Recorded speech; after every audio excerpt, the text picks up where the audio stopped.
আসসালামু আলাইকুম। সবাইকে জানাই অনেক অনেক ধন্যবাদ ও অভিনন্দন। আজকে আবারও তোমাদের মাঝে আমি মোহাম্মদ রাসেল ইসলাম আইসিটির চতুর্থ অধ্যায়ের গুরুত্বপূর্ণ 10টি এমসিকিউ নিয়ে হাজির হয়েছি। এই 10টা এমসিকিউ যদি দেখো অনেকটাই কাজে লাগবে, তবে আরও তোমাদেরকে ধাপে ধাপে এমসিকিউগুলো দেওয়া হবে। দেখো, HTML ট্যাগের চিহ্ন কোনটি? আমরা কিন্তু সকলে জানি এটাকে বলা হয় HTML ট্যাগের চিহ্ন। সবচেয়ে বড় হেডিং ট্যাগ কোনটি? এটা হচ্ছে H1। H1টাকে সবচাইতে বড় হেডিং ট্যাগ বলা হয় এবং সবচাইতে ছোট হেডিং ট্যাগ হচ্ছে এটা। আর H3 হচ্ছে মাঝারি টাইপের যে হেডিংগুলো ব্যবহার করা হয়। আইপি অ্যাড্রেস কত বিটের হয়? আইপি অ্যাড্রেস মূলত 32 বিটের হয়। আইপি অ্যাড্রেসটা মূলত হয় 32 বিটের। ওয়েবসাইটের ঠিকানা কি? ওয়েবসাইটের ঠিকানা হচ্ছে আমাদের ইউআরএল।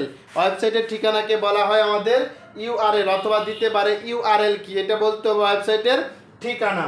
এরপরে হচ্ছে google.com কি? google.com আমরা সকলেই জানি এটা হচ্ছে একটা সার্চ ইঞ্জিন। google.com হচ্ছে আমাদের একটা search engine. google.com search engine. MT tag কোনটি? এমটি ট্যাগ হয় আমাদের বিআর ট্যাগ। তারপরে হচ্ছে ইমেজ ট্যাগ, এই যে IMG ইমেজ ট্যাগ। আরেকটা হচ্ছে HR, যেটাকে আমরা বলে থাকি। এই তিনটা হচ্ছে আমাদের এমটি ট্যাগ বা ফাঁকা ট্যাগ। একটা হচ্ছে বিআর ট্যাগ, ইমেজ ট্যাগ, আর একটা হচ্ছে আপনার HR ট্যাগ। এগুলাকে বলা হয় এমটি ট্যাগ বা ফাঁকা ট্যাগ। তারপরে দেখেন কোনটি ফরম্যাটিং ট্যাগ? কোনটি ফরম্যাটিং ট্যাগ? এটা হচ্ছে বিগ ড্যাশ ড্যাশ বিগ, এটাকে বলা হয় আমাদের ফরম্যাটিং ট্যাগ। আসতে পারে নিচে কোনটি ফরম্যাটিং ট্যাগ, তাহলে মনে রাখবা অবশ্যই যে বিগ ড্যাশ ড্যাশ বিগ এটা হচ্ছে আমাদের ফরম্যাটিং ট্যাগ।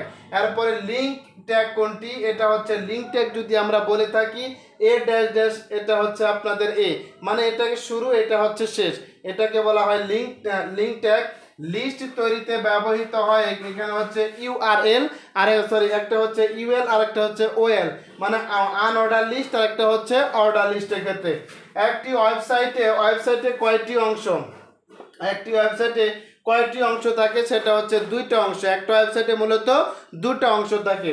পরবর্তীতে ভিডিওগুলো পাওয়ার জন্য চ্যানেলটি সাবস্ক্রাইব ও শেয়ার করে দিবা বেশি বেশি করে, যাতে সকলের মাঝে পৌঁছে যায়। সকলে এই ভিডিওগুলো আগে পাওয়ার জন্য বেল আইকন প্রেস করে দিবে। ভালো থাকো, সুস্থ থাকো, আল্লাহ হাফেজ।